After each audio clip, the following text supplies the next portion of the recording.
Ya pemirsa, Anda masih ditemani oleh para calon DKI 2 nomor urut 2 sampai dengan 6 yang tadi di segmen-segmen sebelumnya sudah menjawab berbagai pertanyaan dari para panelis dan masih ada dua lagi yang belum dapat gilirannya. Saya persilakan kepada Mas Effendi untuk langsung memulai. Ya, Bang Ahok dari survei tadi dinyatakan 43% kan warga DKI ingin yang jujur dan bersih. Salah satu yang saya dengar dari Anda itu adalah transparansi, bahwa nanti semua anggaran Anda itu diketahui oleh rakyat, termasuk uang minum kopi dan lain sebagainya. Ini jangan main-main loh, 36 triliun loh yang nantinya rakyat sampai tahu begitu. Nah pertanyaan saya menjadi lebih tajam, apa bedanya dengan yang sekarang? Silakan Pak Ahok. Beda yang sekarang jelas sekali. Misalnya untuk bersihkan kantor wali kota saja, dia bagi blok-blok kalau kita kumpulkan, itu menghabiskan 7,5 miliar.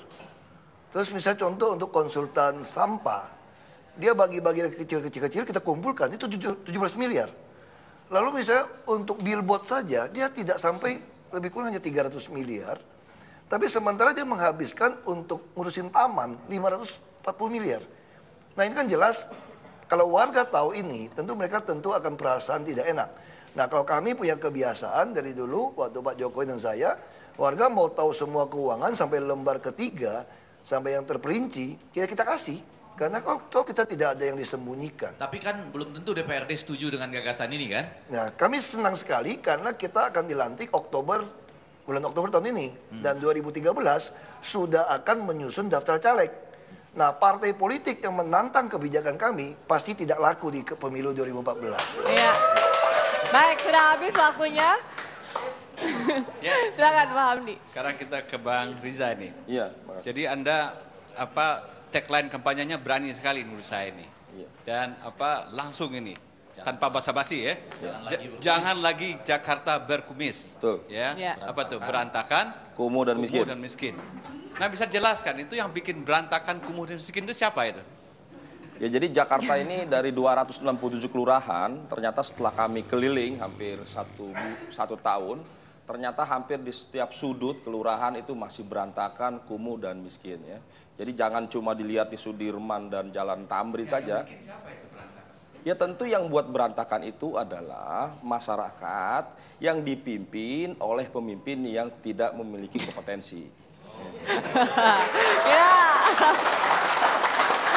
Jadi kalau pemimpinnya, ya gubernurnya dan wakilnya, pemimpin-pemimpinnya memiliki kompetensi yang luar biasa sesuai dengan harapan masyarakat, maka Jakarta tidak akan berantakan dan kumuh dan miskin lagi. Anda yakin memiliki kompetensi itu?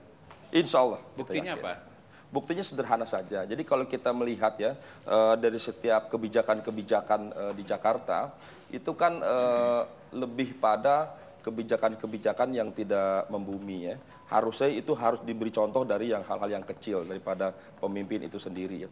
Kalau aparat ya gubernur, wali kota sampai lurah bahkan RW RT dapat memberi contoh yang baik, maka masyarakatnya akan bisa menjaga supaya tidak berantakan, kumuh dan miskin. Jadi memang harus konsep itu sendiri harus melalui peremajaan kota dengan mengandalkan partisipasi masyarakat. Jadi membangun itu dengan menggunakan partisipasi masyarakat. Iya, iya. Tepuk tangan untuk jawaban dari para kandidat. Ini para panelis saya mau tanya apakah sudah bisa ditentukan siapa pemenangnya di ronde 1 ini? Tadi kan baru 1 round ini. Iya, jawaban siapa yang kira-kira memang paling tepat menjawab pertanyaan seperti yang ditanyakan begitu. Sebetulnya biar seru kan setiap ronde harus ada pemenangnya begitu. yang pertama kami belum hitung-hitung, yang kedua saya nggak berani sama profesor saya di situ. Nggak, nanti aja, nanti di bagian terakhir. Biar di bagian terakhir nanti kita saling menilai. Tapi rakyat, Iya, baik.